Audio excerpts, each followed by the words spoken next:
Hey,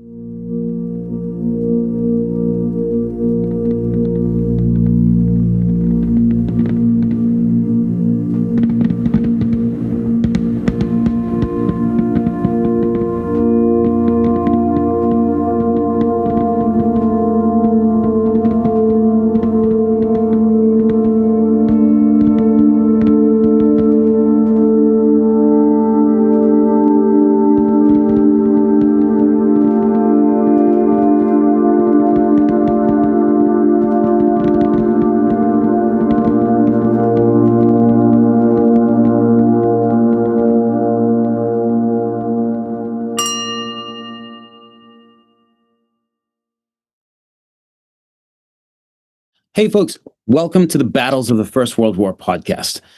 Joining us today is Phil Watson, a veteran of the British Armed Forces and now a PhD candidate at the University of Wolverhampton, where his supervisor is none other than Dr. Spencer Jones. I mean, how cool is that? Dr. Jones was a guest on the podcast some time ago.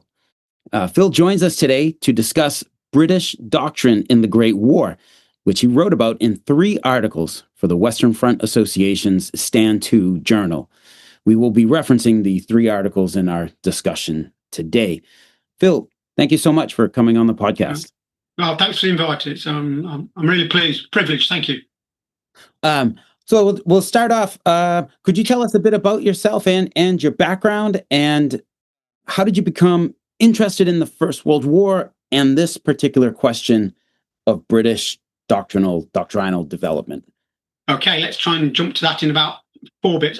Joined the army as a boy soldier. I was only 16. Joined in 1977. Finally got to my regiment in 1978.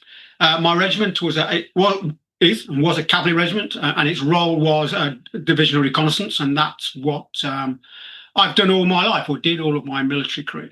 Interestingly, before we move on, is that within the reconnaissance world, whether it's now or whether it was 300 years ago, decentralized command and mission command, where junior NCOs are given an awful lot of space to think and make decisions, was a culture I grew up in. So I have known nothing different. So that will be a segue later on as we go through this. Spent at least 50% of my time in Germany, backwards and forwards during the Cold War. I served half my time in the ranks, up to the rank of warrant officer, and then I was commissioned from the ranks into as an officer, from sergeant major to the rank of captain, and I held the rank of captain, then major, right the way through to the end of my career, which was in 2012. Finishing as a major and commanding our headquarters squadron, something that the cavalry allows you to do in the British Army, where late entry officers or rankers get to command, which is wonderful. And then during that period of time, like all soldiers in the UK, fair share of operational tours, 2 United Nations tours, one in Cyprus, one in Bosnia, a NATO tour back to Bosnia, the obligatory tour in Northern Ireland in Belfast. Okay. And then and Desert Storm, Gulf War One, did that as reconnaissance troop sergeant as well. So yeah, a good smattering of tours, which is no more or no less really than everybody else. Came out of the army in 2012, got into my 35 years. And then I came, and we have the ability to continue to work for your regiment as a civil servant. There's 2 jobs which you can apply for. I was fortunate I got that. And primarily the role is in 2 halves. One is support to our regimental museums, which is history. And the other one is support to regimental veterans. We have charitable trusts, and soldiers donate money, etc. And we have investments by which we can provide financial assistance in addition to that is their statutory requirement here in the UK. So in total, 48 years service to my regiment. Came out of the regiment at the end of, just prior to the COVID period. Went to Wolverhampton to do my master's, again under Spencer, but he was my second supervisor, with Gary Sheffield being my main supervisor. And then just, I want to say, rolled over into the PhD, had to wait a year to do my PhD. And now I'm literally, in my final year, just about to submit. To go back to the middle question, which was the history, we were amalgamated as a regiment in the 1960s. And when the 2 regiments came together, the elders of the regiment came together, they decided that they were going to have a particular day they could share. And they looked back in history and said, when was the last time our two regiments used their lances in battle against another mounted opponent or against another opponent? And that was during the retreat from Mons in 1914. And it's called Mons Moy. So the first one obviously reflects the retreat from Mons. And we have two charges. One at the beginning of Doctrine on the 24th, where Captain Grenfell gets his Victoria Cross.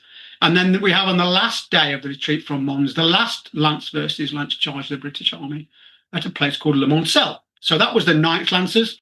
And then the 12th had a very successful action on the 28th of August, a place called Moy or Muy de Lane. And that's when they were doing the rear guard for Gough as Haig is withdrawing. Mm-hmm.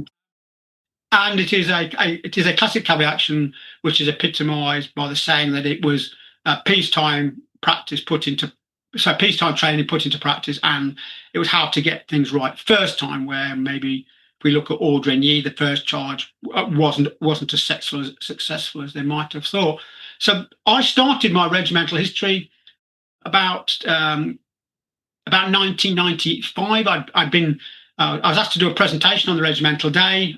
Realised I knew nothing about it. All I did, I just quoted stuff that everybody else was quoted, opened a few books to find out. It was nothing like what we thought it was, but the real story was much better. The folklore was fine, but the myth, it was what it was, but the real story was amazing.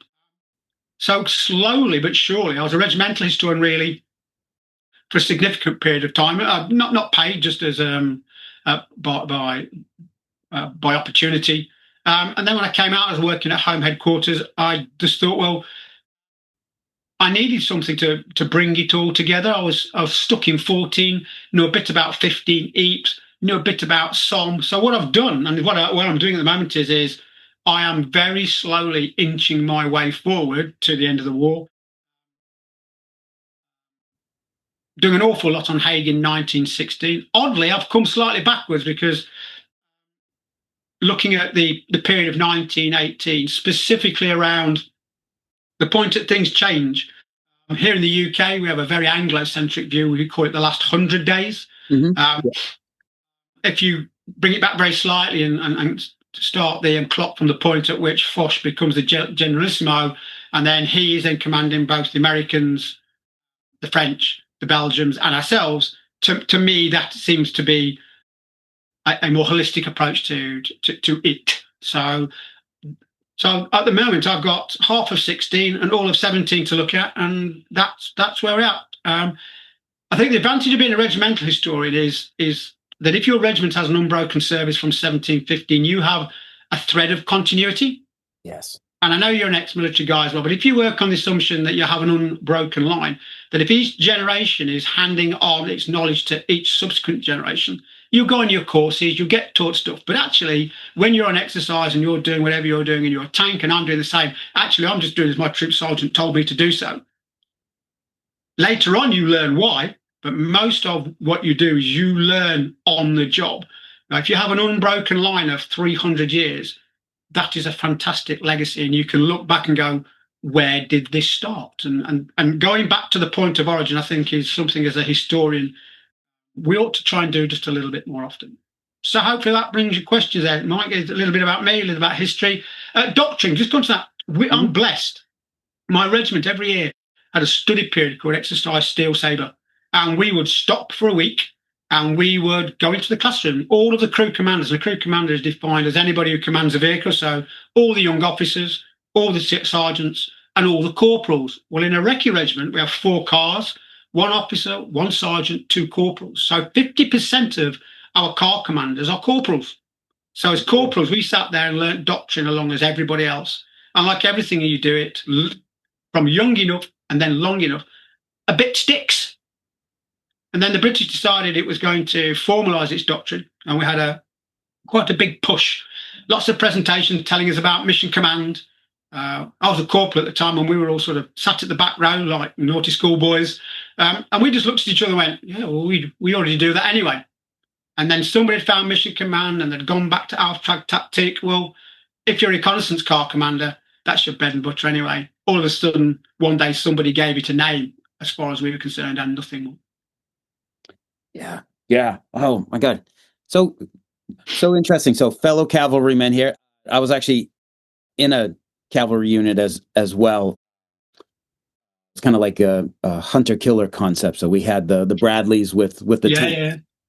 So one Cav, and our unit actually goes back, is one of the oldest units in the U.S. Army as well. It was 1 Cav, and this is embarrassing, but I've forgotten it. It's a lot of ones. It's First Squadron, First United States Cavalry, First Regiment of Dragoons, First Armor Division. Back in the day, I believe it's a different unit now, but yeah, amazing to have, like you said, to have that continuity. We had, yeah, and hearing you speak about like how much you think you really know. Like, yes, I also have the folklore of my unit, but as far as like real deep down into the weeds of actually knowing things, yeah, there's a lot of gaps there. Oh, that's. I think there's an interesting concept as historians, which is we talk about reform, Cardwell reforms, Haldane reforms. We talk about reforms.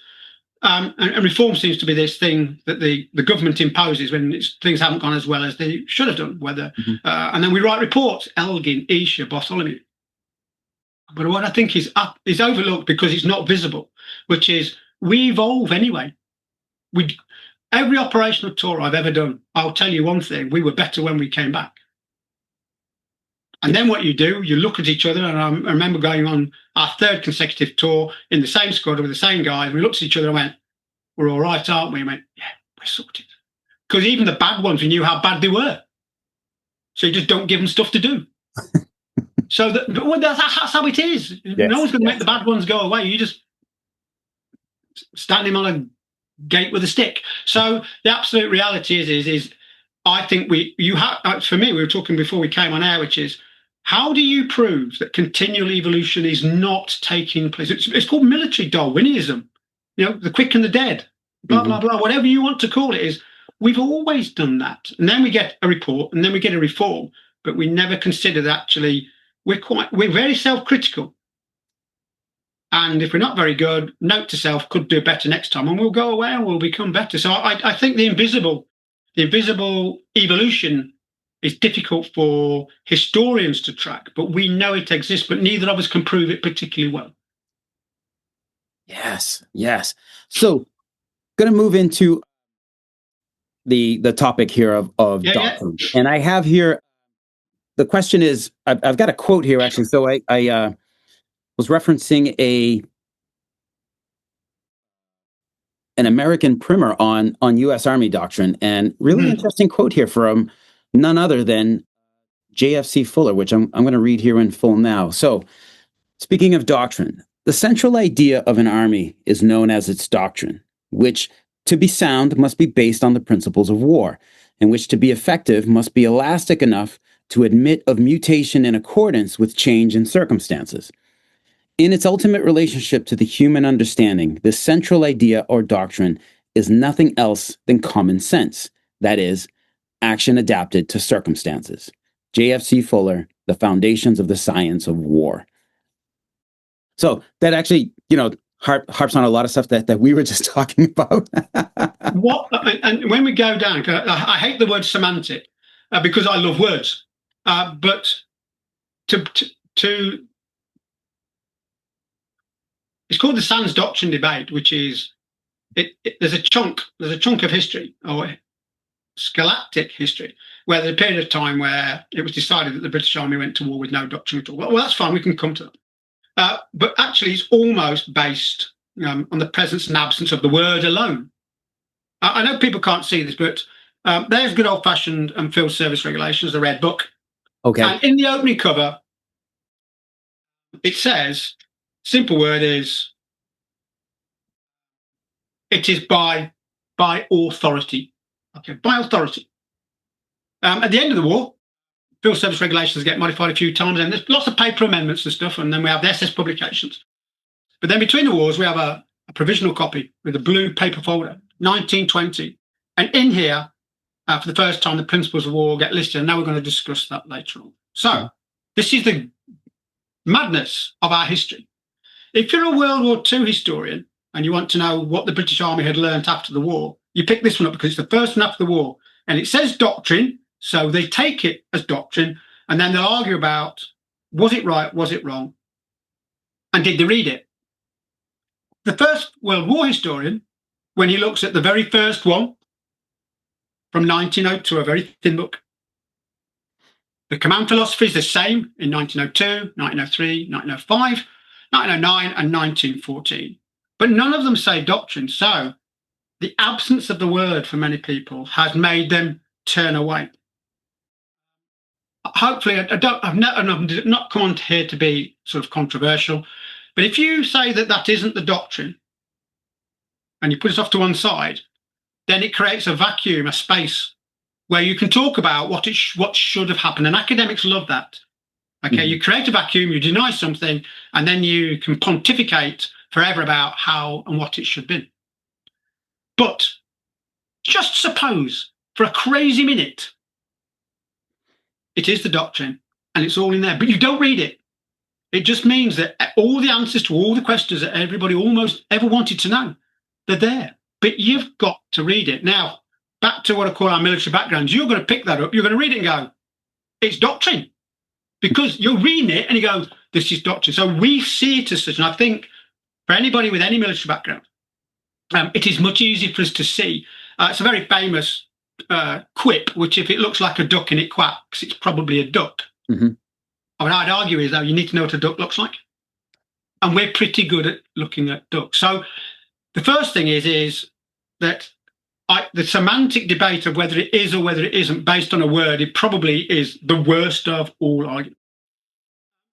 And then there's this thing about the doctrine, which is, okay, so you take, I could go into the book, you've got something very famous book by Bidwell and Graham, Firepower.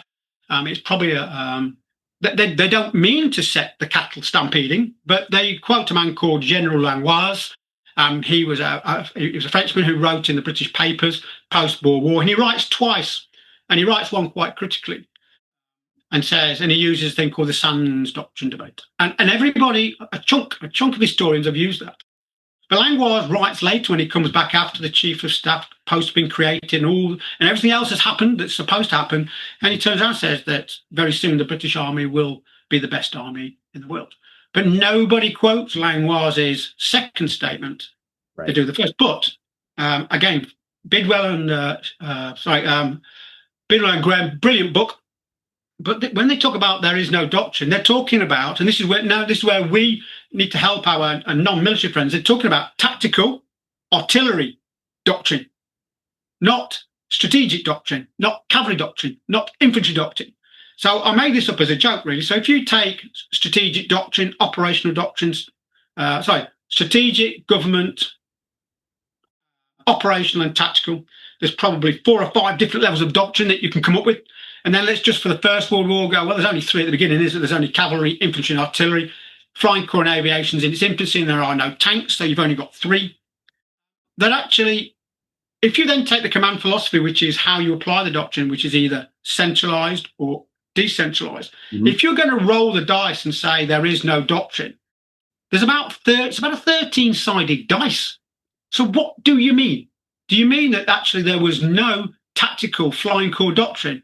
Yeah, you're absolutely right. There was none because we hadn't got it. So when you talk about, and in Firepower, about La Chateau and the guns pulling up alongside the infantry like at Waterloo, it makes absolute sense. But to turn around and say the British Army had no doctrine as a single entity, not only cannot be correct, but it is not correct. And what it's done is it's set people off. Now, a load of academic papers started to be written probably in the last decade, where it started to creep back in when people who are not particularly writing about the field service regulations specifically, they just say could be found, the doctrine could be found in the FSR. So the word doctrine and the FSR is used in the same sentence. So we've kind of moved on. So what we're trying to do, and certainly with my PhD, is again, the benefit of being the type of guys we are, saying, well, I'll tell you what, in the last decade, we've decided that the field service regulations are the doctrine. So let's be bold now and let's go. They weren't the doctrine; they contained the doctrine. And let's have a look at what the doctrine was. So then, what we can talk about: was it right and was it wrong, rather than did it exist, and base the argument actually on the presence or the absence of a word. that is academic history probably at its worst for me, of which, of course, I will be criticised for saying something such as that. Do military men have a complete monopoly on understanding? We just probably something that falls a little bit easier to. You pick it up and go. On my master's course, there was 5 people ex-military and 1 serving. He's a 1-star at the moment. Oh, and really? we all looked at each other and we're having a coffee go. But it is doctrine, isn't it? We went, yeah, of course it is. So, but of course, then you watch your P's and Q's, and then you write your papers academically to answer the questions to satisfy the academic argument. So I think that definition from Henderson, given it, and it's called teleological. And this is my big bone of contention with where we are at the moment historically, which is stop saying it wasn't doctrine and applying your understanding of doctrine as you understand it from today. Read Henderson's. Henderson's is absolutely, couldn't be better, could not be a better thing. But what it is, so if you're looking at doctrine within the concept of almost like a biblical text, where it's a non-negotiable, well, that doesn't imply flexibility, does it? So what you have a flexible doctrine, which I think we would call an oxymoron. It's like a plastic glass. How can you have? Well, if you read, and I've written quite a whole chapter on this, is we use 2 words called doctrine and dogma. And dogma is when you take your doctrine, whether it be attaque à outrance like the French, okay, or envelopment like the Germans, and you use it for every single occasion. And my analogy would be, I think it's a safe one, given our audience, which is if you take a bag of golf clubs, and all you do every time is just take the big one out and use it for every shot. Oh, by the way, I don't play golf. Whether you're teeing off or you're chipping or you're in a bunker, but all you do is the same time is you just get the biggest club in the bag and you just whack it. That is dogma. Having a bag of tricks and selecting the right one as per the circumstance, like Henderson says, that is the application of doctrine. And that's where both the British are and the Americans. And interestingly, post-war, the Kirk Report, no one ever reads it. You buy it off eBay, it's only £10. At no point does 2 things. And I challenge people respectfully. Nobody at the end of the war in 1918 goes, you know what, we were wrong. We should have adopted that French and German stuff. Nobody in the Kirk Report goes, oh my God, when we went to war, we had no doctrine.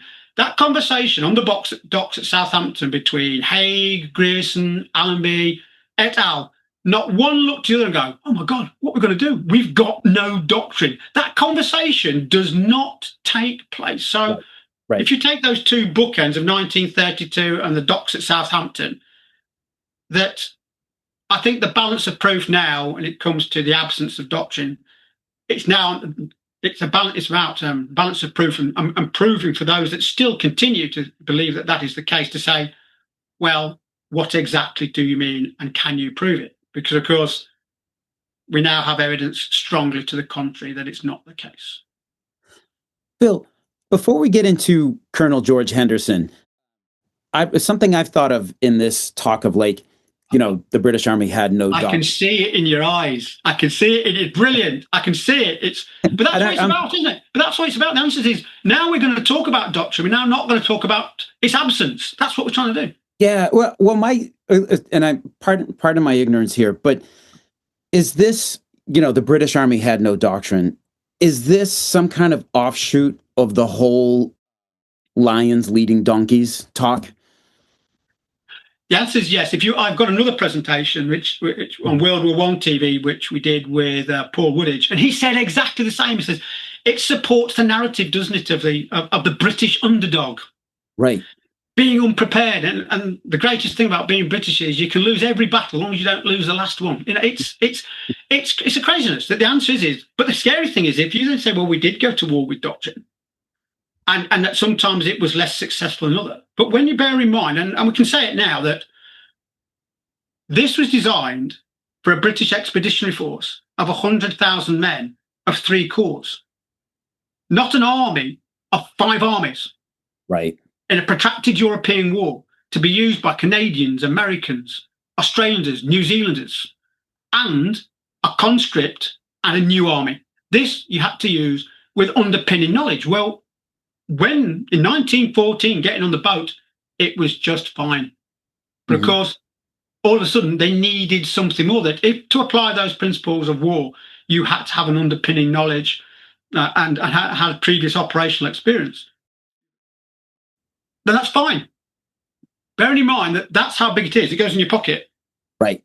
Up to 1859, they were this big. So in 1859, we started putting them in our pockets. The reality is at this point, it becomes, and you've just used the word, my favorite word, it's a primer.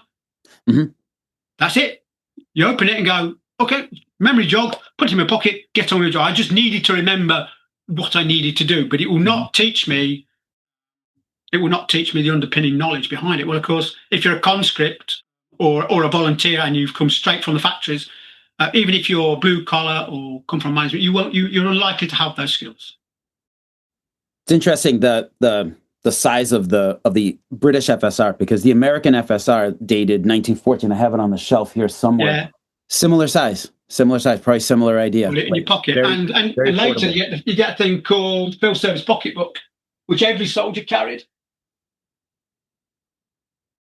And that's even better because it's got a wax cover, and these are brilliant. But of course, these reference the FSR.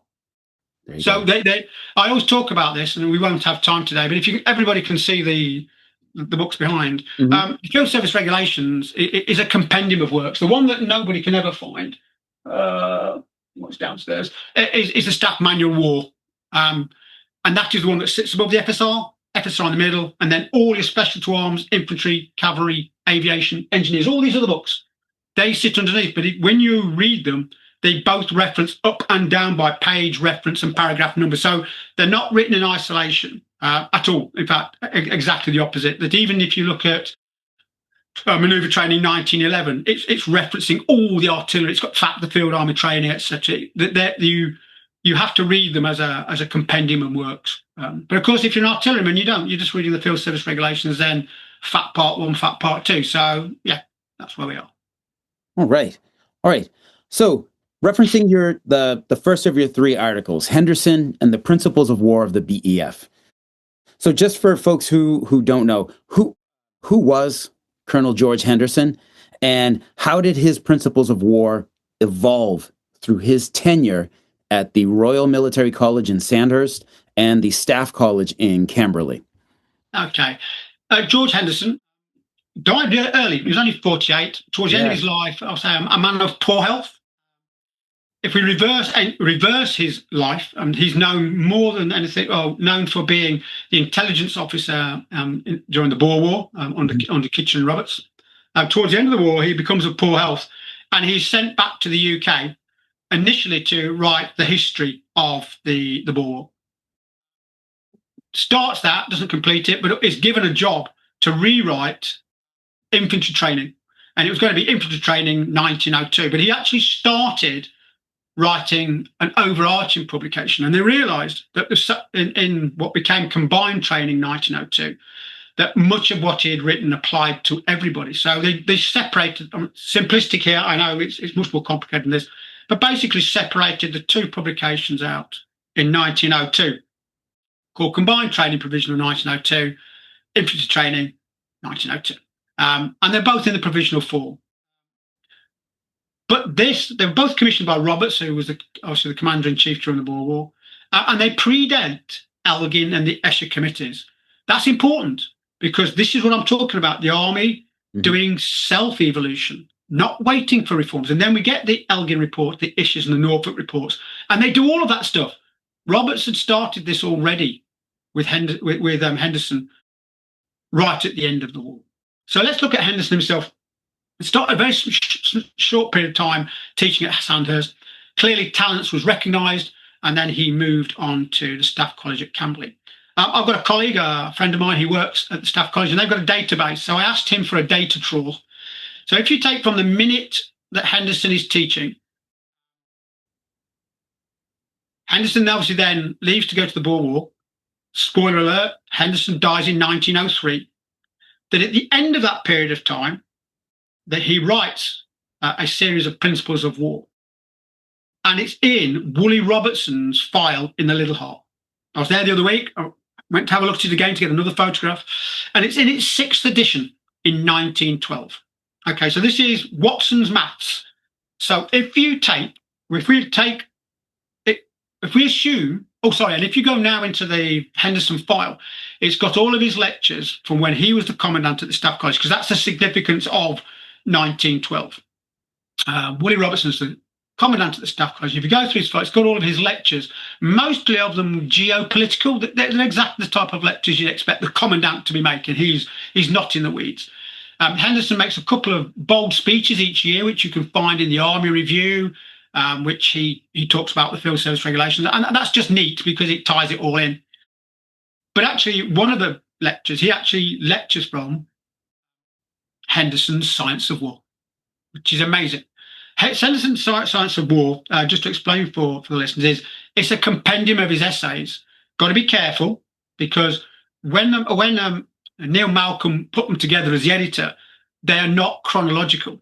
So if you read it at the beginning, it's a bit like reading Clausewitz on war. Note, they're not chronological. If you want to understand how Clausewitz thought develops and how Henderson's thoughts developed, you've got to read them chronologically. And some people, when they've not noticed it, they've said, oh, look, it's a contradiction. My thoughts on Haig right now will change next year. As I grow and think and develop, my understanding will become far more nuanced. Mm-hmm. So, working on the assumption, again, another assumption that what Henderson wrote in his essays, he also taught. I think we can presume that quite safely, that from the minute he started teaching to the last candidates from the Staff College leaving in 1912, just short of 1,000 officers passed through Staff College. Okay. If you then look at Peter Hodgkinson's book on infantry battalion commanders, he estimates that 70% of the 157, so that's 110, commanding officers had been to Staff College. There's another work, I think it might be by Albert Palazzo, I'm not sure, but he is a little bit more critical and said that during the war, actually, of the 1,000 staff officers that were trained at any one time, there was only 400 or 500 in post. So just take those figures. Henderson was responsible for teaching 1,000 officers. Mm-hmm. You can read his works in his book. It was so good that the commandant was still using it in 1912, right. And 70% of the 157 battalion commanders, who later would be brigade commanders and divisional commanders and corps commanders, were taught by Henderson.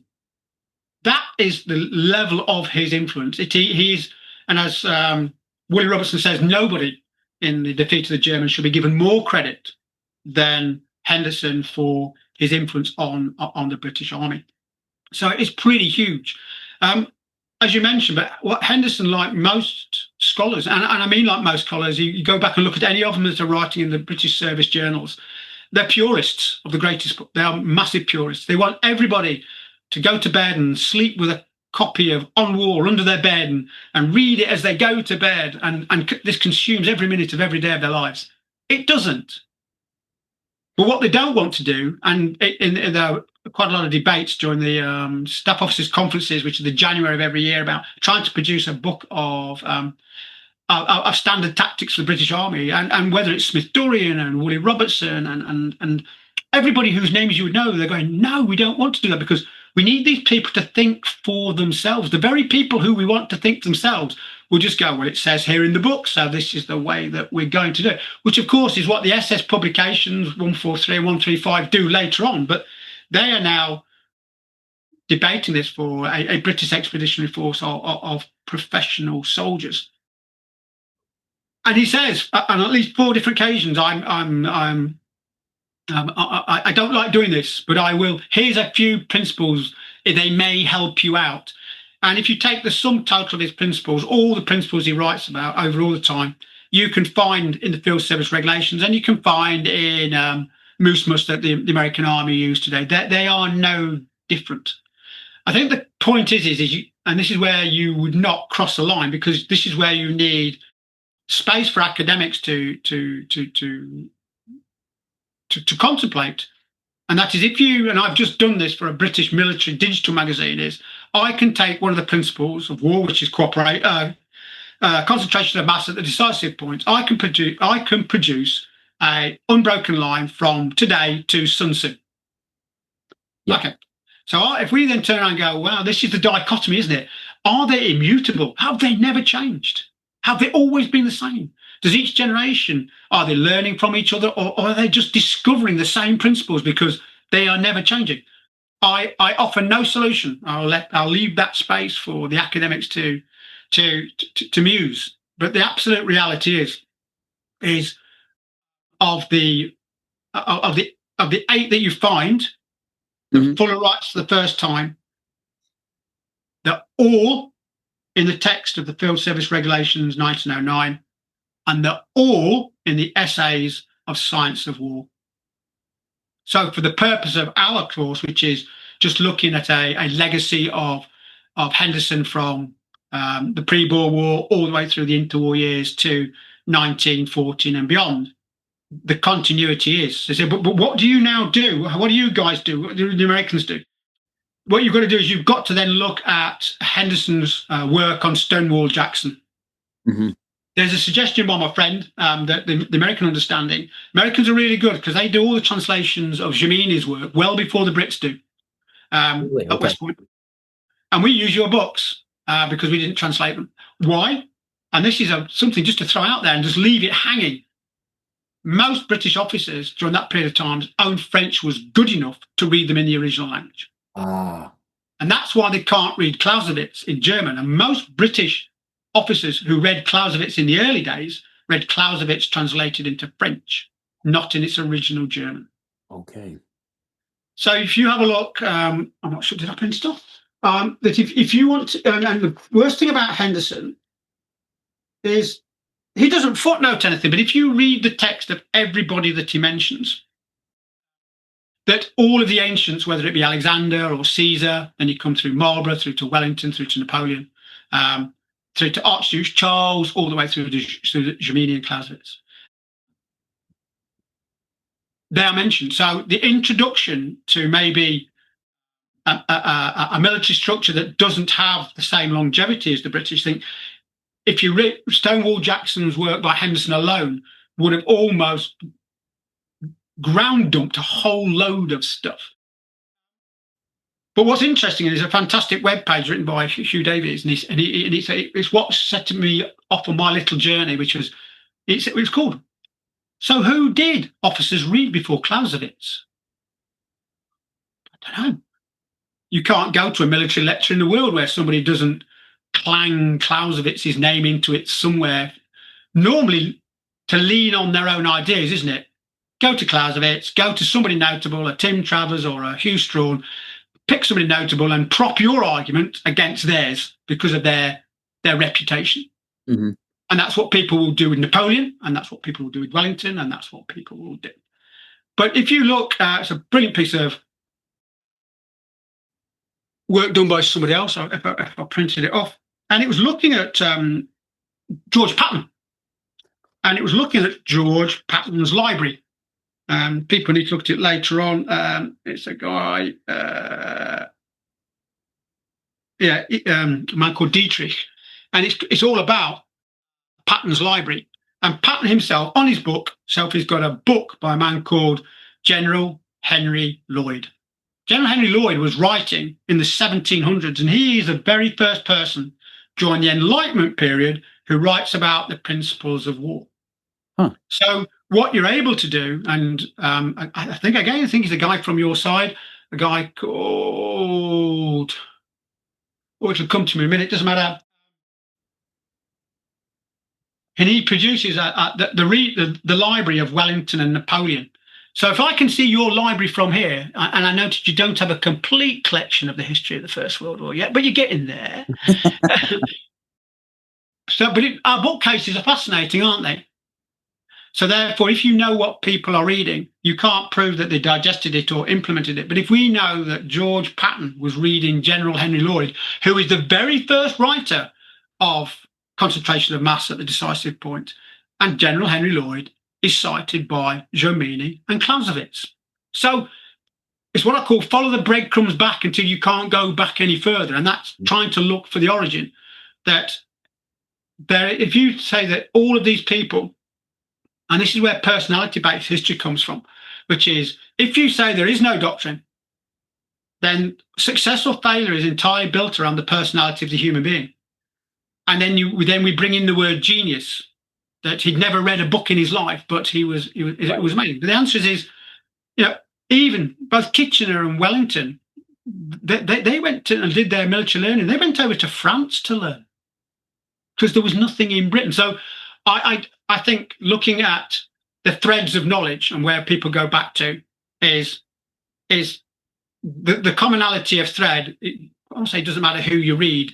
You're probably not going to read a lot different, regardless of which book that you pick up, because broadly they are the same. And we can go through a few of those if you want, Mike. Actually, I wanted to just so listeners could know some of these. We don't. Yeah. I know there's several of them, but if we could just name a few of Colonel Henderson's principles of war. You mentioned one. What we'll do is we'll take the ones from here. Yes. Which are the ones so all of these that Fuller writes, of the 8 that the British Army uses today and the Americans use today, are in there 1909, but you've got to read it to find them. In other words, they're not in neat bullet points. So, easiest way to remember, I created a character called Company Sergeant Major Smoke, CMS Smoke, although Smoke is spelt with a C. So, cooperation. No one's going to disagree with that. Unity of effort, working together. Security, okay? Got to be safe. Don't want the bad guys to creep up on you. Right. Maintenance of the objective. Know what and why you're fighting for and stick to the plan. Surprise. At the end of the day, the biggest one of them all and the most difficult in World War I is you need to act before, and hopefully catch the guys unawares. It's so you retain initiative. The Germans attacking at Verdun stole the initiative. They surprised the French and the British. Okay, that's surprise at the ultimate level. Offensive action, nobody in 1914 through to 18, in fact, not until Little Hart and Fuller after the war when start to talk about the indirect approach, nobody's not talking about attacking people and killing them. No one's talking about putting a blockade in and starving the Germans out. No one is not talking about any other way. The only example you'll find of indirect use of the field service regulations is T.E. Lawrence in Arabia. I can come back and talk about him. He is just, when it comes to the maneuverist, he is amazing. But he still uses the same principles, which is amazing. Concentration, which is concentration of mass or effect at the decisive point, which is probably the one, not the oldest, but it's the one that everyone has talked about. And then there's a balance. It's called the economy of force. And economy of force means if I need to be strong in one place and I've got to build a mass in a particular area, I'm going to take troops from elsewhere. Right. So I can't be strong everywhere. So now this is where the generalship comes into it. And genius, which is if I can't be strong everywhere, I'm going to have to take troops from somewhere and pretty well gamble that I'm not going to be attacked in those areas. Now, if I just talk about that as CSM smoke, you guys, Americans, you call them principle of operations. You've got mass, you've got objective, you've got offensive, you've got security, you've got economy of force, you've got a mover, you've got unity of command, surprise, and simplicity. Well, there you go. We have arrived at this point by two separate. Now, this is the argument for your scholars out there. Have we arrived at the same point by two entirely different lines of approach, or have we spoken to each other? Are they immutable, that it doesn't matter how many times you roll the dice, it's always going to be the same 8, the same 10? And it's fascinating because, of course, we used to do this when we was a young soldier, and you'll have done the same when you have to do Padres hour on a Sunday morning and go and talk to the Padre. And you would always say, well, there's your... We have 2 more principles of war, and one is sustainability, and the other one is maintenance of morale. So there's our 10. We'll take your simplicity, thank you very much, and we'll make you 11. So what you say to your is, can anybody come up with a 12th? Can you come up with the 11th commandment? That was the Padres questions. There you go. That would keep you busy for an hour. But the point is, can you come up with... I mean, if people say, well, what about unity of effort, cooperation? Okay, they all fit into one of the existing ones already. Now, the British we review every 5, we rewrite every 10, and we always expand on what they are. My understanding from a colleague is you guys pretty well just leave them as they are and let people interpret them in your own way, which is what we're doing anyway. It just means that you don't have to revise. So 8 principles of war, they're all in the original thing. Henderson's teaching them. Henderson doesn't like them, but Clausewitz doesn't either. When Clausewitz talks about principles, he calls anybody that he would refer to Fuller as he calls him well, he doesn't because he's not alive, but they are called scribblers of compendia. He hates them. He says it twice in On War. Stop writing bullet points. Make them read it. But of course, that's fine for the professionals, but it's not good for an irregular, a conscript, or a volunteer army. They need a few clues, don't they? So they are the principles of war. I won't say they don't change, but you can apply them at a strategic level or a tactical level. So Haig, as he's going from being a corps commander to an army commander to commander in chief, he just goes, and from being a student, and being a cavalryman, he uses them at every stage. He just applies them to whatever level is, and that's the point that people kind of miss. And our next question will come to the end, which is, they're there to be played with, to be teased with, to be speculated with, to be applied, because that's the language that he's speaking. That he'll talk about the application of protection as a cavalryman, because a cavalryman will provide the screen. Right. He'll talk about it as a BF. He'll then talk about it at a strategic level. So he will look at concentration or surprise at every single level, and he is able to do that, which we can touch on in a minute.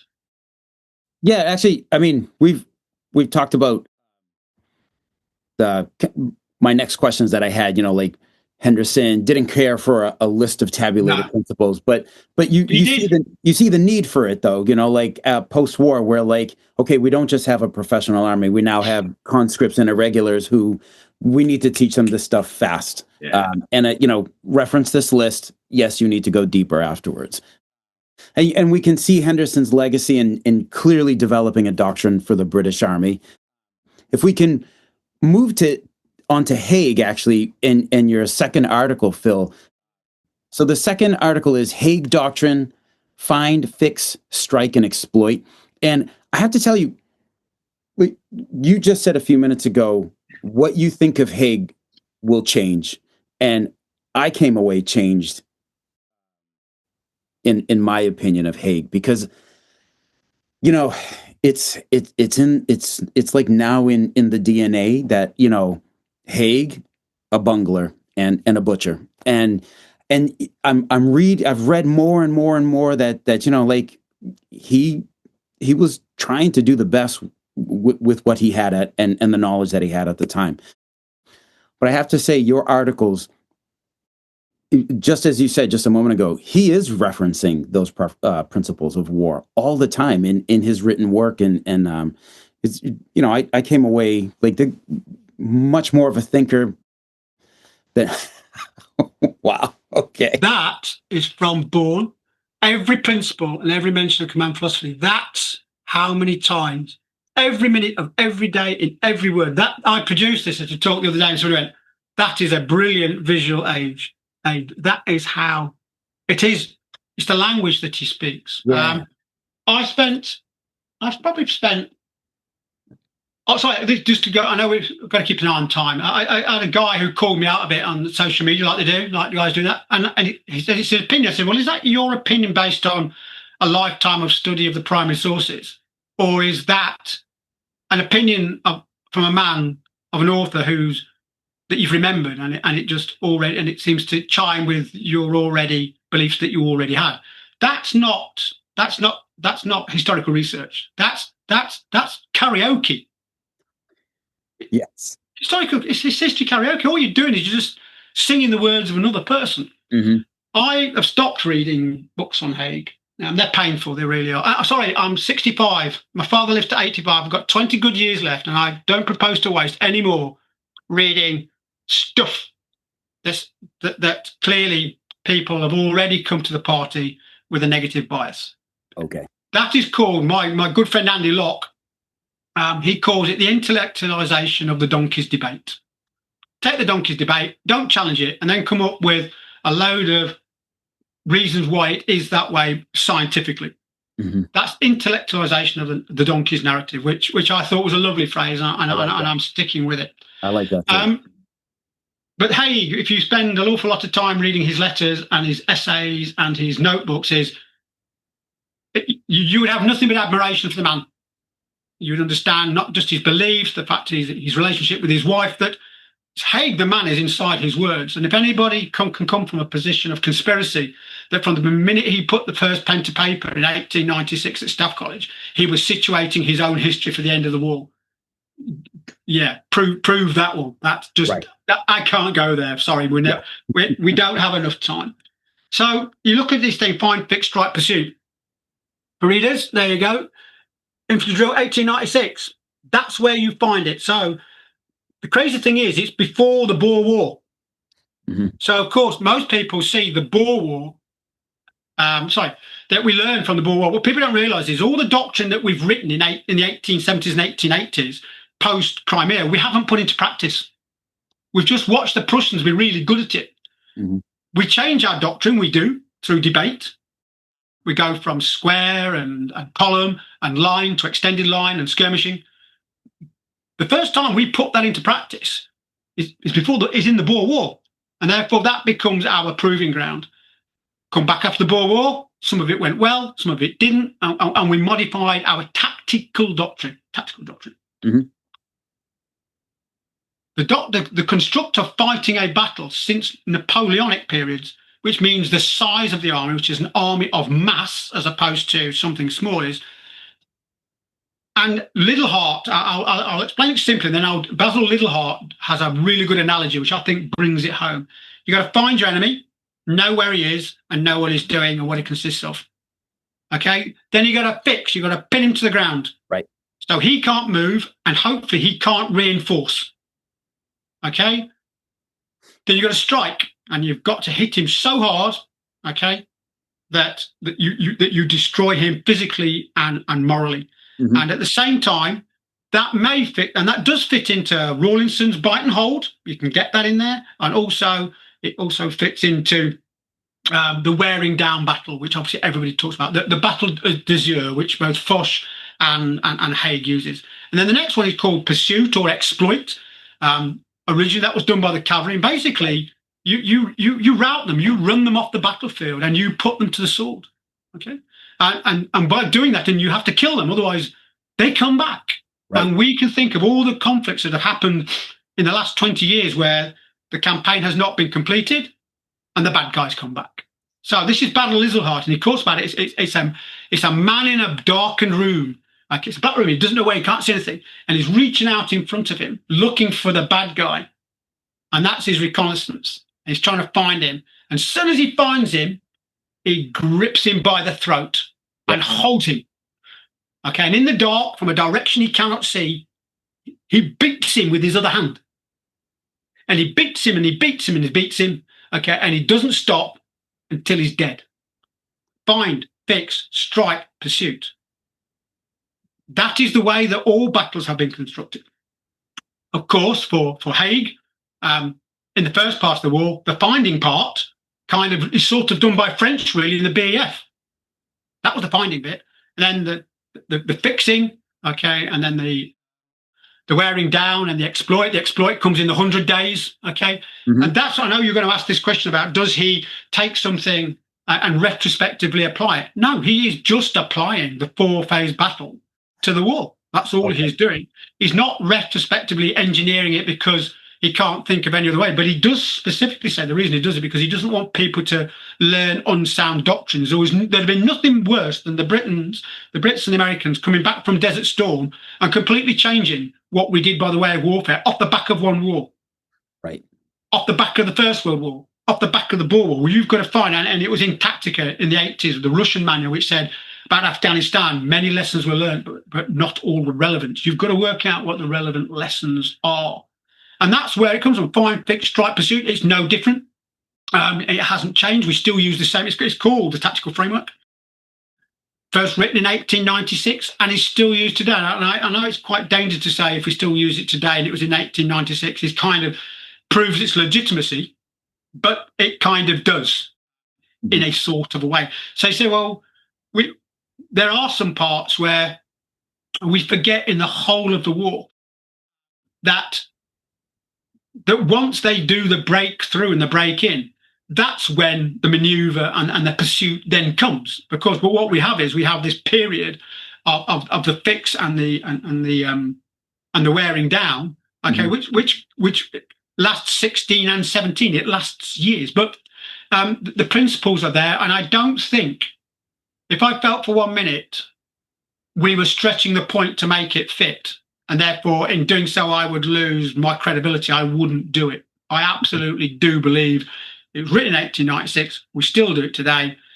All Haig was trying to do was apply it between 14 and 18, and he uses it as a handrail to explain to people the rationale between why we have this bit in the middle where there's a lot of dying going on. But the pursuit phase, as you can see, 1918, last 4 months.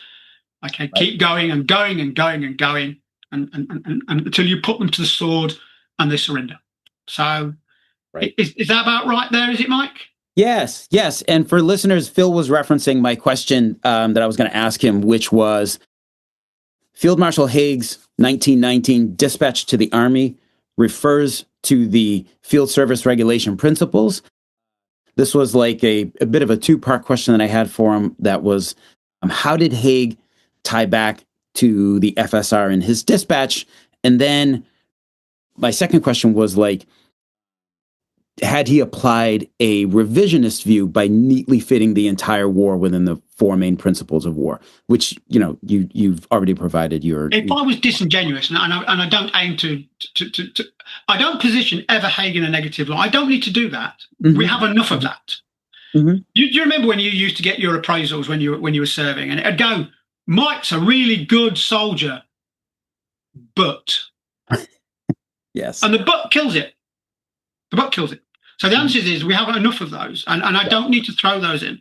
Am I pro Haig? No, I'm pro Doctrine. My PhD is on the development of British military doctrine. Haig is just the best candidate I have, because from his very first essay in 1896 to all his papers and letters, they exist, and I can read it in his own handwriting. I can even read his words. I can even tell whether he's angry by his exclamation marks and an angry pen. You can. So you get a feel for the guy. Mm-hmm. So mm-hmm.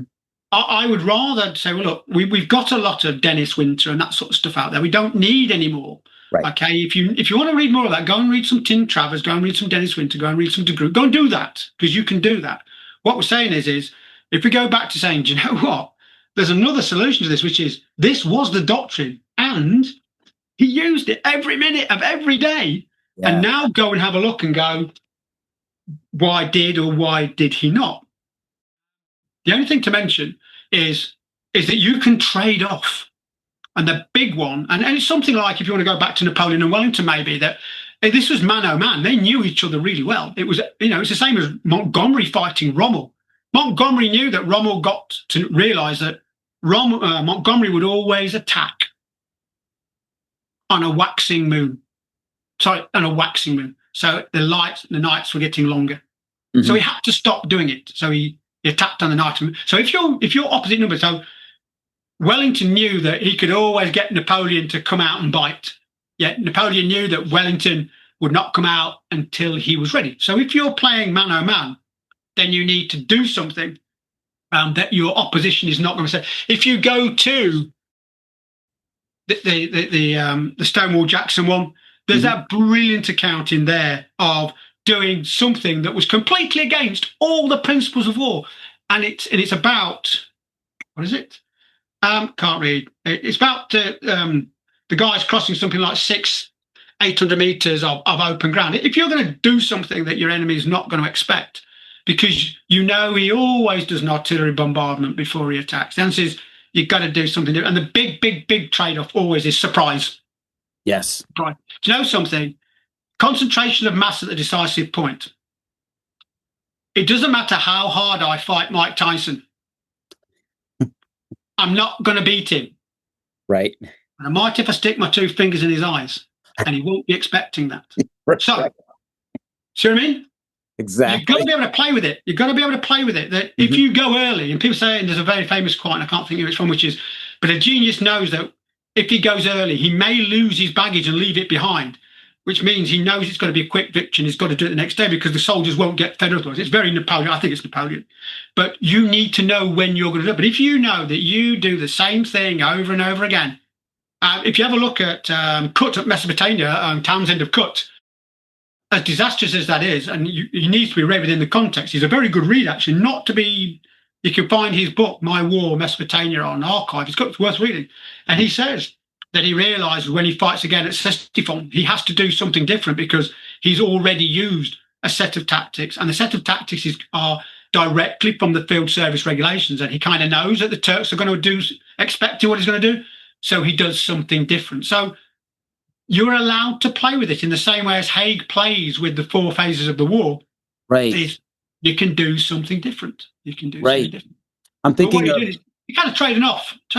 Right.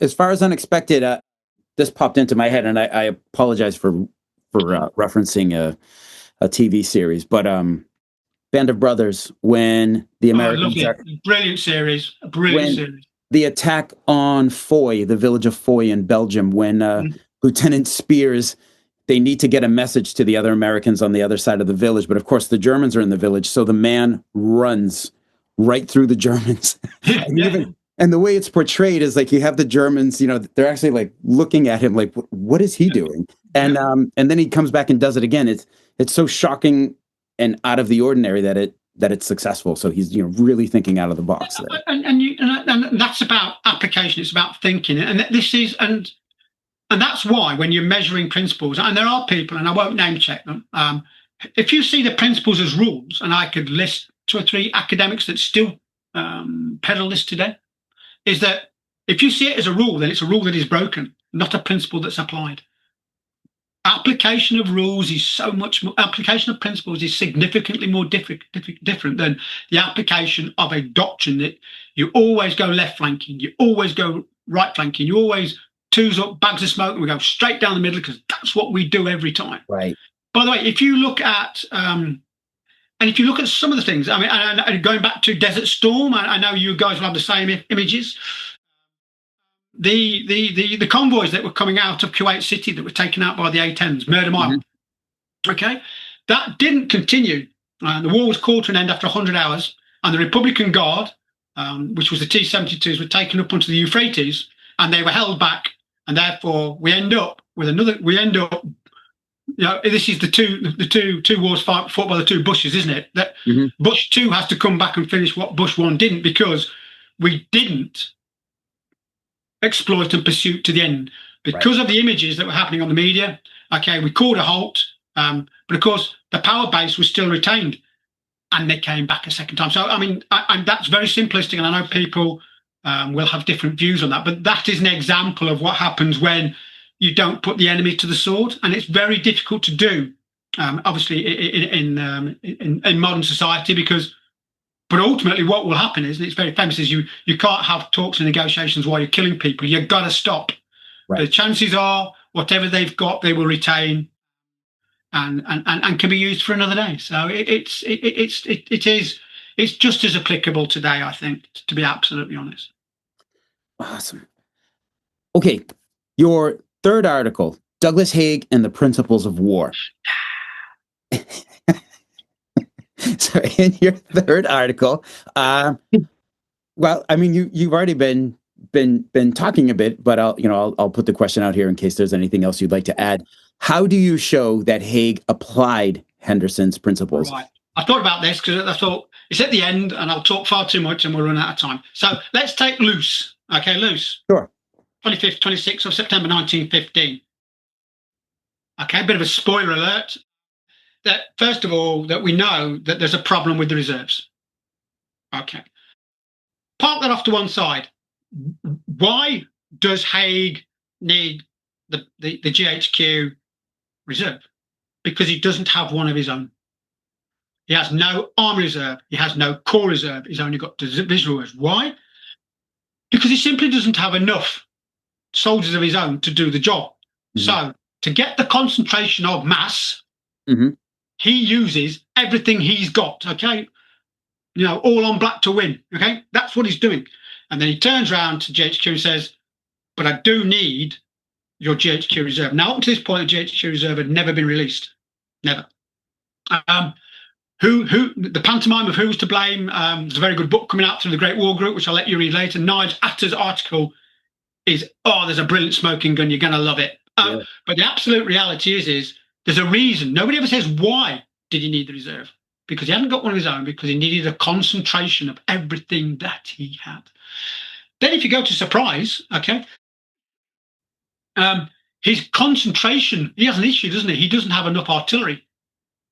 So he can't concentrate that. So what does he do? He uses gas.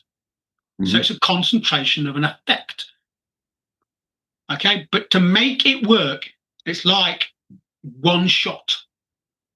Because the Germans, he's never used it. He is going to gain the maximum impact from the use of gas. Bearing in mind, he's mixing gas and smoke. The Germans won't know which is gas and which is smoke. They will eventually, so he has a mixture of gas and smoke. He knows that he's got one shot to use it. He's hoping the wind's in the right direction, and it only just is enough for it to blow in the right direction.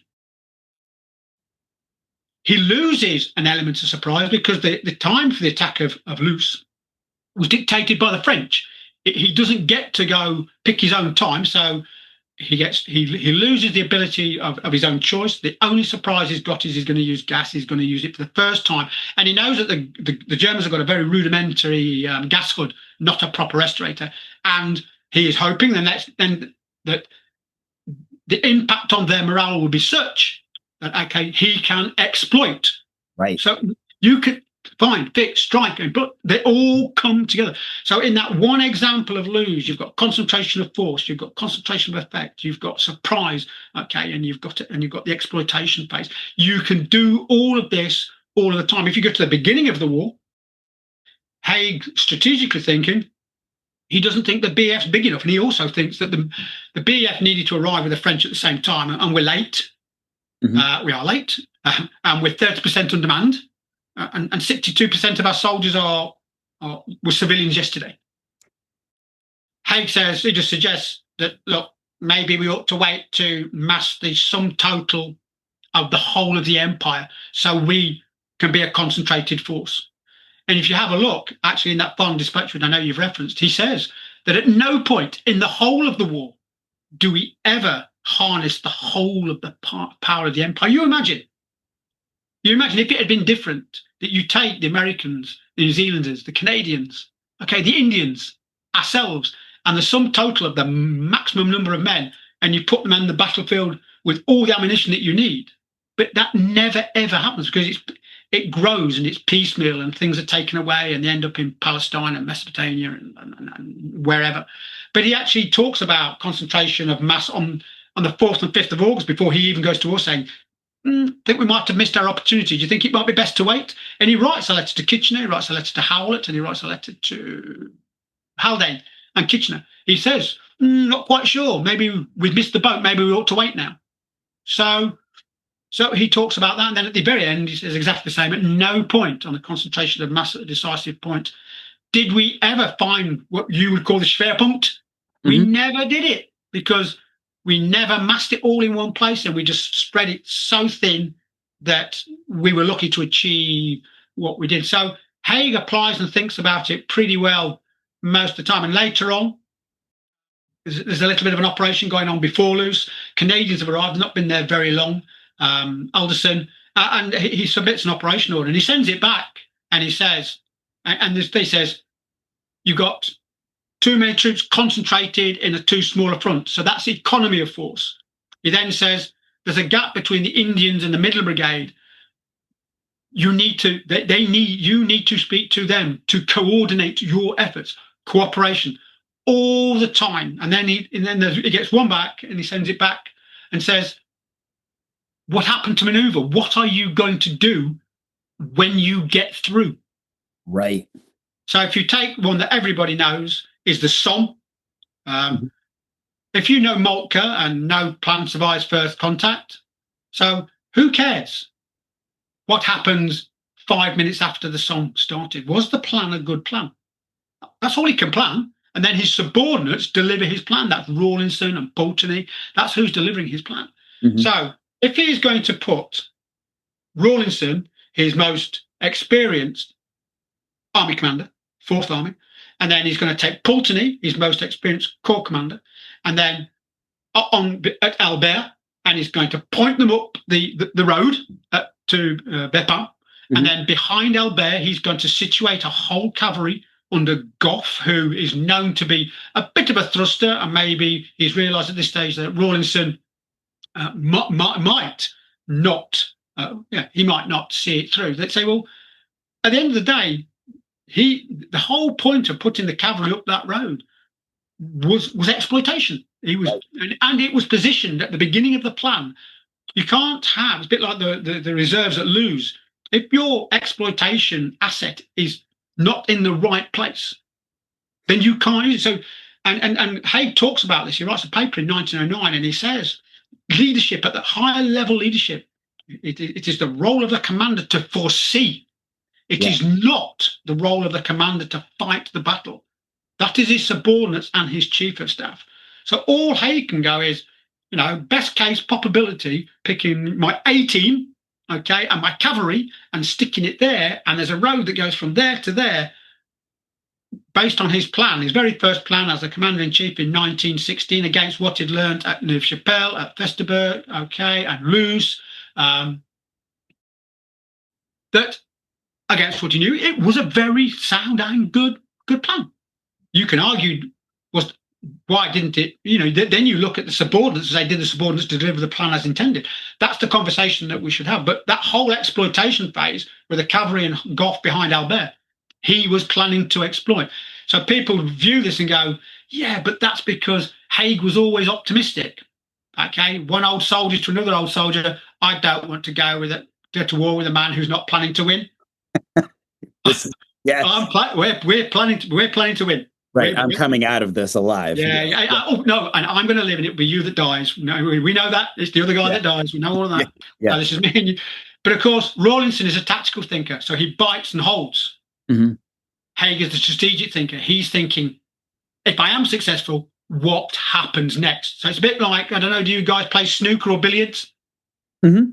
Yeah, so you have to put the white ball on the table and think where you need to be in 2 moves' time. Right. Yep. So Haig plays the white ball game. He doesn't just pop the balls, which is what Rawlinson's doing. Haig's thinking where the white ball needs to be for the next shot. There you go. I've never used a snooker analogy. I normally stick to my golf clubs. That's a really good one, though. That's a really good one. No, play the white ball game. Where do I need to be in 2 moves' time?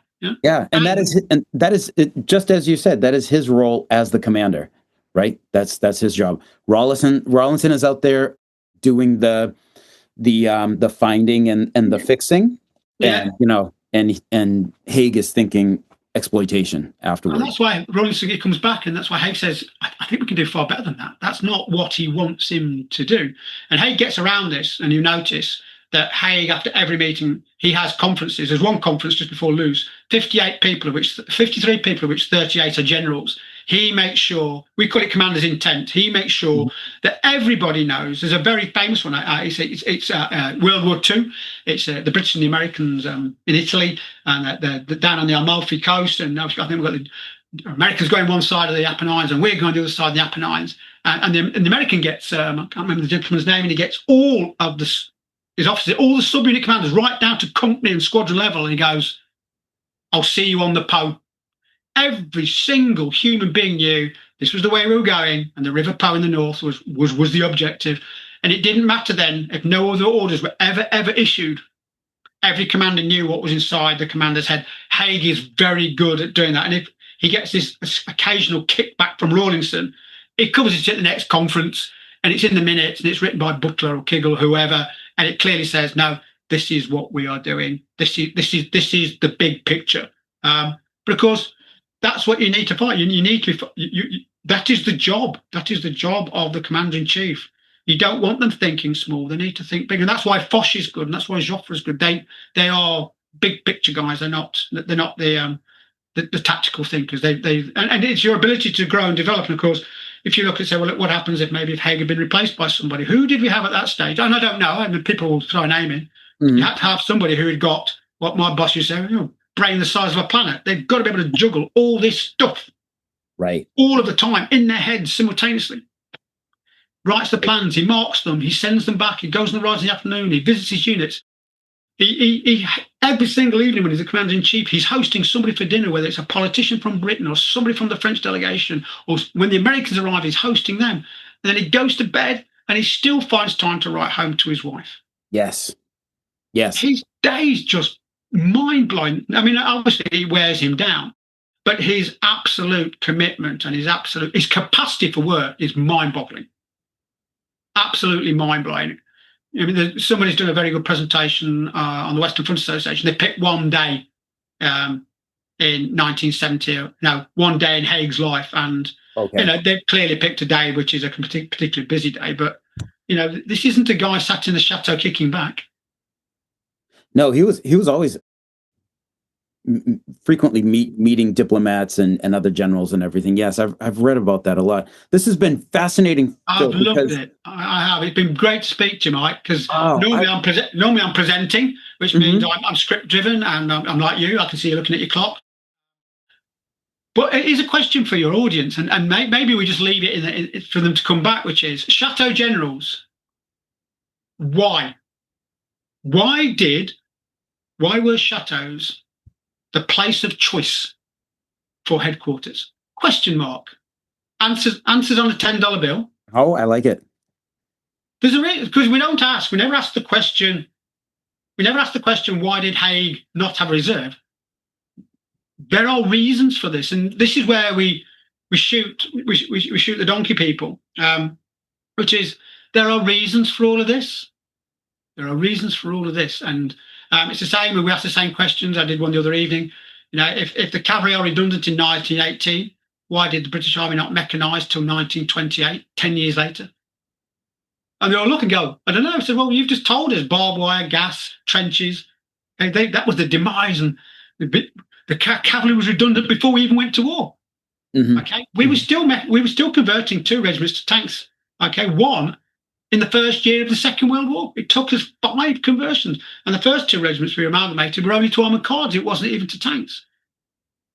Why? And if you answer the why, then you reverse engineer it and go, oh, I see what you mean.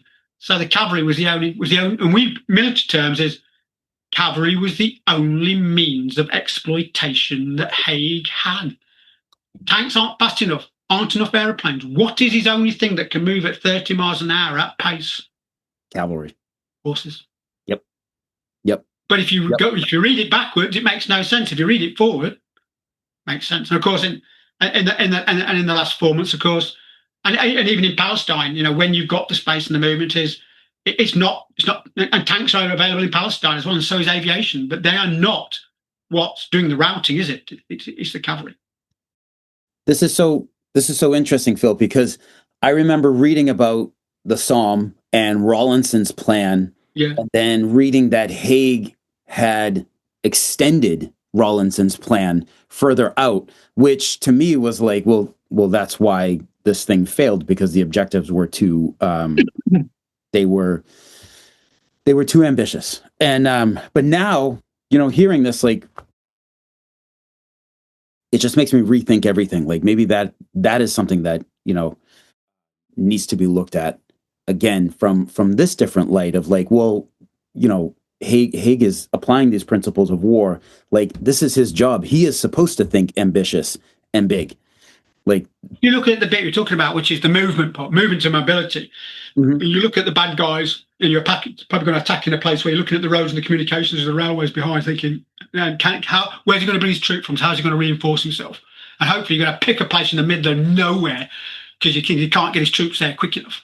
But of course, that's why he employs Geddes and brings him in as civilian to build the roads and the railways, so that when behind the line he needs a massive infrastructure. We talk ad infinitum about this amazing railway network that the Germans built pre-1914 for their mobilisation to get the troops onto the border, and places like Aix-la-Chapelle, and the British and the Belgians and the French were looking at this developing network thinking, gosh.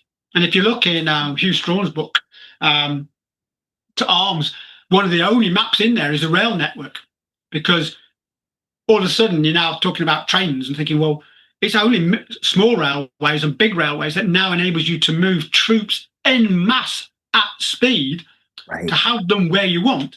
So Haig, by the time he's getting towards 17 and 18, is Geddes' plan is starting to work. So he's not only it's kind of thinking for the future, because he knows he needs to be there, and he realizes that the military don't have the capacity for it, and he brings in Geddes as a civilian.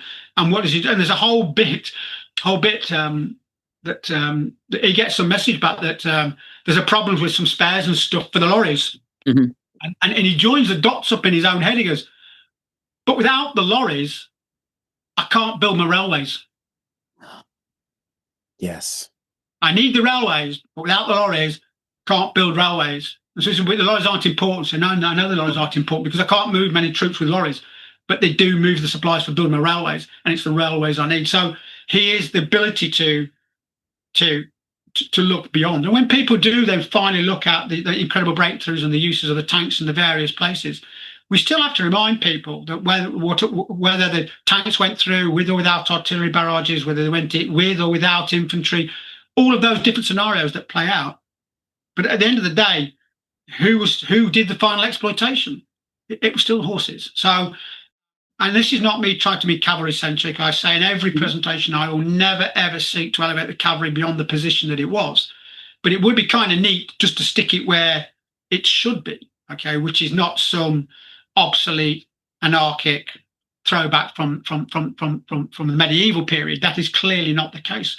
But what's fascinating is, says he, military man to military man, is Haig, okay, grown up on a whole culture of decentralization, mission command. Yes. French, spent his whole life as a cavalryman. Allenby, all of his life as a cavalryman. So, again, another question, leave it to your audience. Smith Dorrien, infantryman, was waiting for further instructions prior to chateau. Question, was this because he came from an infantry background and was not used to having been required to use his initiative and plan for himself, as it said in accordance with the field service regulations, which man on the spot and no more information should be given to the man can decide for himself? Yeah. Is that just a reason maybe why Smith Dorrien has not grown up in a culture of decentralized and mission command? None of us would question that today. Haig didn't question it. Allenby doesn't question it. French doesn't question it. In fact, French issues the orders. He doesn't expect anybody to question it. Yet one man comes back and goes, we asked them for some orders, but I was just told they weren't issuing any. Now, field service regulations, you now have to throw that into chateau and go, right, okay, so did Smith Dorrien understand? You see the wormholes you can go down? Yes. But what you're using is, that is your unit of measurement, not had Haig led French any money and was French sleeping with somebody else's wife and all of that other stuff that you get, right? Which turns it into people who have personality and flaws, and then we look for the flaws in their personality and attribute that for the failings of the Somme or Passchendaele or the retreat from Mons or chateau, and we look at chateau and go, it's amazing because Smith Dorrien had survived Isla Nwana. Really? Do you know what I mean? We look for these little handles to hang stuff on, but we don't go back to go, like me and you. But what was he taught to do? I don't say was he a bookman, but what was his background? What did he read? What was his experience? What did he learn? Had he made mistakes in the past? Had he learned from them? And this is the whole thing with John Terrain's, the educated soldier, is the only thing that John Terrain doesn't do, which is the purpose of my PhD, is explain beyond his university education why he was educated. There's a brilliant presentation from Peter Hart on Haig. I've only watched a little bit of it, and he says one thing that Haig was he was a professional soldier. From the minute he gets to Sandhurst to England, this is his job. He reads everything that it is possible to read, and he internalizes it, and then he writes essay after essay after essay. In his own time, he has 2 books of essays on strategy and 2 essays on tactics that he's writing after Staff College. He's writing them in 1909. He's still exercising his mind and his thought right up to becoming the director of staff duties. It is absolutely constant. And you can see he quotes the field service regulations even when he's referring to them. He'll put FSR2, and he'll put the chapter, he'll put the section and the page and the serial number on the bottom of everything. And when he corrects Rawlinson's work, he even corrects Rawlinson's work and tells him which page to go away and read. It's amazing stuff. A bit like my regimental miss. I think the true story is so much better. Yes. No, absolutely. Yeah. Oh my God. Wow. What a fascinating talk, Phil. A couple of questions for you real quick. And so I just want to make sure that I have them right. The questions we want to put out to the listeners are, why were chateaus the places for the generals? First choice. Yeah.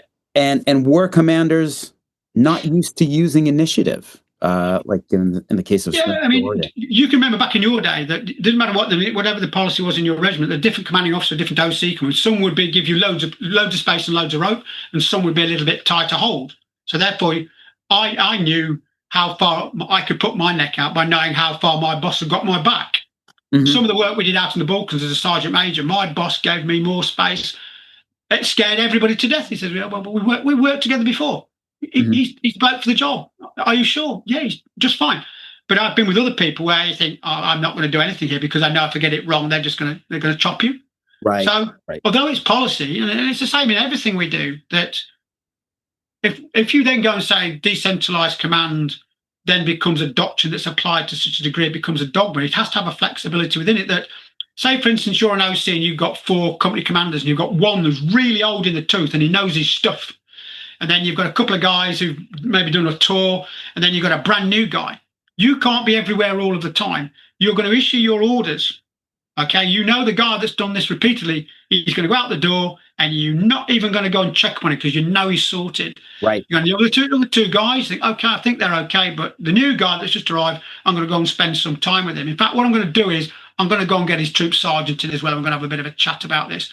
What you want them to do is all 4 of those guys have got to achieve the same output, but they may do it differently. And as a commander, you look at your staff and go, I may not, although I've got to delegate, I may not be able to delegate to the same level to all of you. And say, well, that's all right. You never go and check up on Bob. I said, no, Bob's been here 2 years. You only arrived yesterday.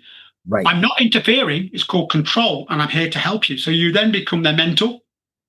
And Haig does a lot of mentoring. Okay, the guys he trusts, he just lets get on with it. When the new guys come, he pairs them together. He pairs units together. He puts them under ad hoc commands. He gets people to work together because he can't delegate and trust to everybody. And it's not until he gets really until late 17 and 18 is he's got a whole command structure who he can trust everybody equally, and he can just step back and go, classic, make it so.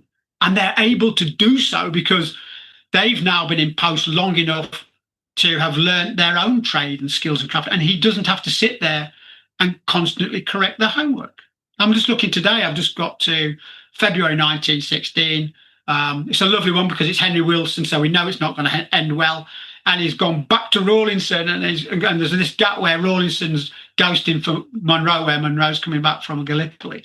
And clearly this memo looks like it's come straight from Wilson, not via the headquarters, gone straight into GHQ, because only Wilson would do that, would he? Completely bypass the chain of command because he thinks he's important. And the opening line just says, do you think your corps commander fully understands the situation? And then all at the bottom, he just corrects it, and sends it back. So, he's not doing that to people. He does it to everybody, but eventually he doesn't, he's not, there's less red ink.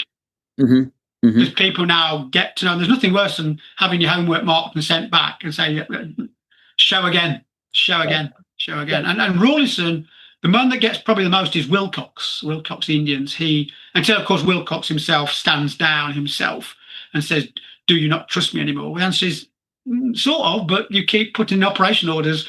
One of them says, if we follow this, it'll put the whole mission in jeopardy. Right. That's a big no. It's no, and he gives him 2, and he actually writes his objectives for him. Wow. So you shouldn't be doing that to an army commander, should you? No, definitely not. Phil, the book you referenced with all of Haig's references to the FSR principles that you have right behind you. Yeah. This is it's in 2 versions. This is Gary Sheffield and John Bourne's.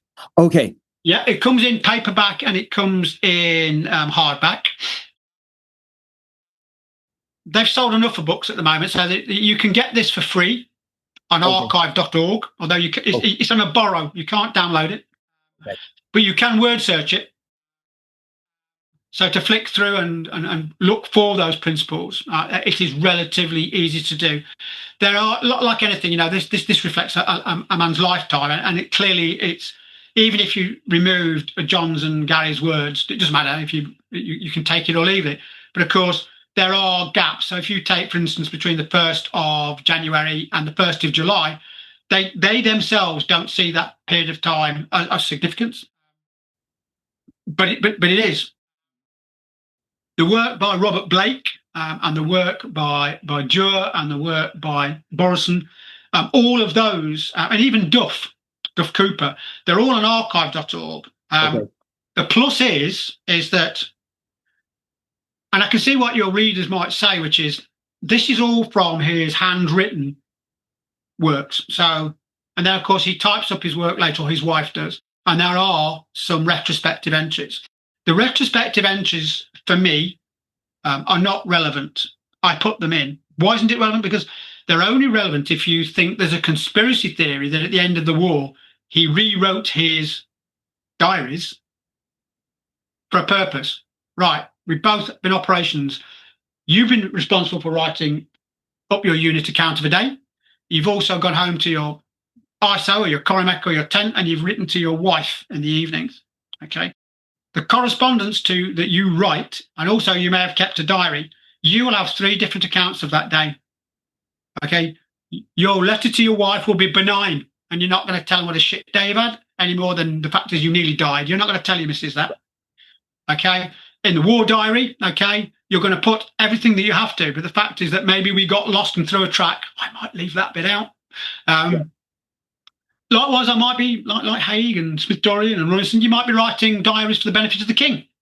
So that's kind of a particular, but at the end, when you say, well, I think, your time out there, Mike, was fascinating. Do you think you ought to write it up into a book?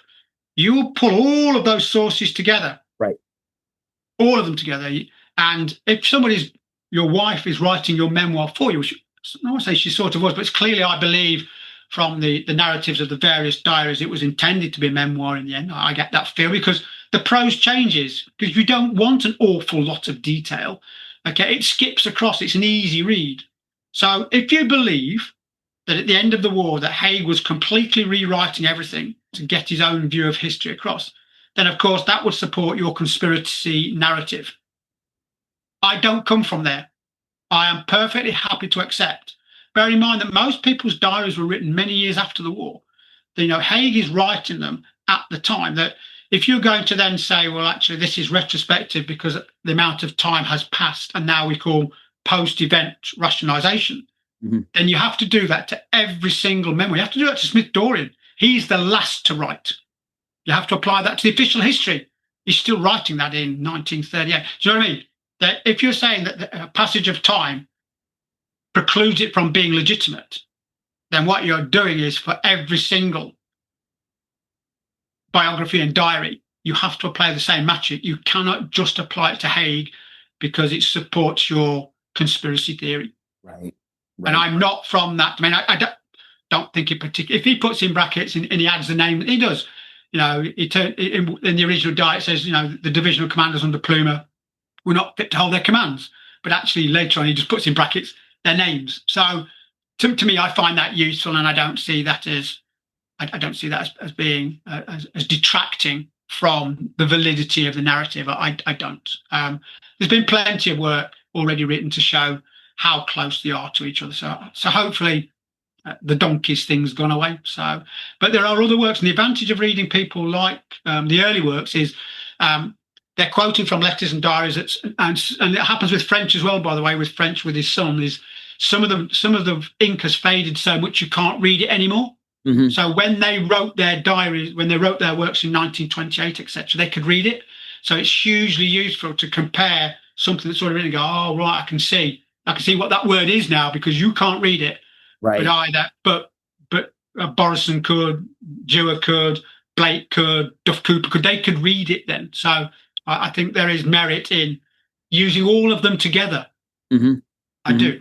If you want the whole story, I do. Oh, Phil, thank you so much for what a conversation. This has been fantastic. And my goodness, we have to have you back on. This is great. The one we got floating around at the moment, which is, and it's not to be controversial, but it is to go back and look at La Chateau Okay. and Smith-Dorrien, and particularly around. Clausewitz talks about he talks about critical analysis, and he says 4 things: establish the facts, look for the causes, then attribute compliment or censure. Then you flip the page and he says, however, in suggesting how it could have been done better, set yourself above the general. Now, unless you've been a general, none of us are in that position. So our job is to establish the facts, look at the causes, and kind of leave it there, really. But what you find is that if you, it's like a jigsaw puzzle with half the bits missing, that if you get all the bits that are missing and then put it together, does the picture look the same? And then what you do is try and make a more complete picture and say, is that now how I understand the story has been told? And we can do that particularly with La Chateau. Again, leave it as a question mark and say, well, okay, people will come to the party, they'll already have an understanding of, well, they'll have already picked their sides, won't they? Everybody picks their side. They'll all want whoever's going to, Haig should have come and helped Smith-Dorrien. Smith-Dorrien was amazing, blah, blah, blah. Well, it doesn't matter what it is, but the answer is that built upon a lifetime study of facts, or are you just now quoting the words of somebody else from another book that you've learnt particularly well? And the soldier in a regimental history, it's the Bible. They learn it verbatim and never to be questioned. So as you put sacred cows to the slaughter, you have to show your homework. And if you look at my last presentation that's up on YouTube at the moment on Haig's command philosophy, is all my primary sources. They're all on the screen with all the footnotes, references. And that's gone down. It's gone down better than most. It looks like that Haig, although maybe he's a figure of controversy, actually, he's still a person of. It's not just controversy. He's a person of interest. He really is. I was surprised anybody was bothered anymore. I thought, has Haig been done to death? And the answer would appear not. To be fair, would appear not. Oh, that's excellent. Excellent. Well, all right.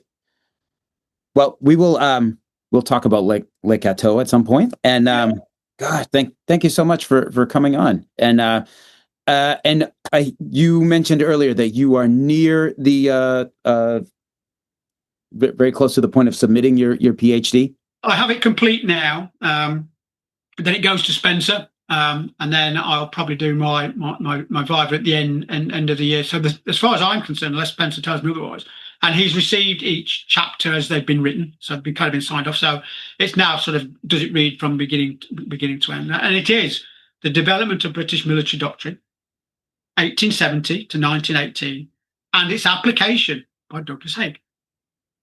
Amazing. The only thing that will be different is because you only get 100,000 words is that the application by Haig I've only done as a corps commander, as an army commander, and I stop at Luce. Okay. What I'm now doing is I'm now doing 16, 17, and 18, which will be on the word count, and then we'll add those to the PhD, and that will be the published work. And it'll probably go out through Hellion. They've already agreed to do that. It's just the length of the work, to be honest. There is so much that's not been used that at the end of the day, somebody famously once said it's like drinking. It's like drinking from a cup where you don't want to spill one drop. There is just so much. And I said to my wife, it's like when you write your thesis or your essay, you have to write it all, and then you only edit down when you've written it all. Yes. You can't write 5,000 words. You can't write 15,000 words. You're going to write 25,000 words, and you're going to edit down. So whatever I write, we will write, and then we will just have to throw 30% of it away. But you won't know what that 30% is until you've written it all. So it's looking a little daunting, but we'll get. It'll be worth it, I think. Oh, I think it's going to be a really interesting, fascinating read. Like, can wow, I just make an apology as well? Because while we're going out there, is just to caveat. I'm so privileged to be invited onto your pod. Thank you so much. As I've said, I never set out to be controversial. Mm-hmm. I'm also aware that coming from a military background, sometimes I may inadvertently criticize academic historians. I don't mean to do that. I don't wish to create a divide. However, I do feel from a military background, maybe there is a dimension that we're able to add. I'll make a joke out of it. If you want to know what it's like to have children, don't ask me, ask my wife. Okay, she will give you the details. I've got a pretty good, strong understanding of what goes on. I was there at the beginning of the end, but there is a level of understanding that I think that when we looked at it, that we, as you can tell from our dialogue, there's a whole load of stuff that's common to our own thoughts. So, and if there's anybody I've checked out there, maybe if I've mentioned a historian who disagree with my assessment of them, again, I don't call out anybody deliberately. I don't have any axes to grind with any particular historians, either this side of the Atlantic or the far side. But I think that anything I might have said about anybody, I'd be more than happy to correspond with them and tell them why I feel the way I do. So don't really want a public stoning, if you know what I mean. No, but you know, the whole point here is to for you to present your views, and then, you know, for folks to follow up and continue their own education, and, you know, like, yeah, and maybe engage in a debate with you off, you know. More than happy. You've got my email address. If people do want to engage, please forward on my email address, and again, happy to share.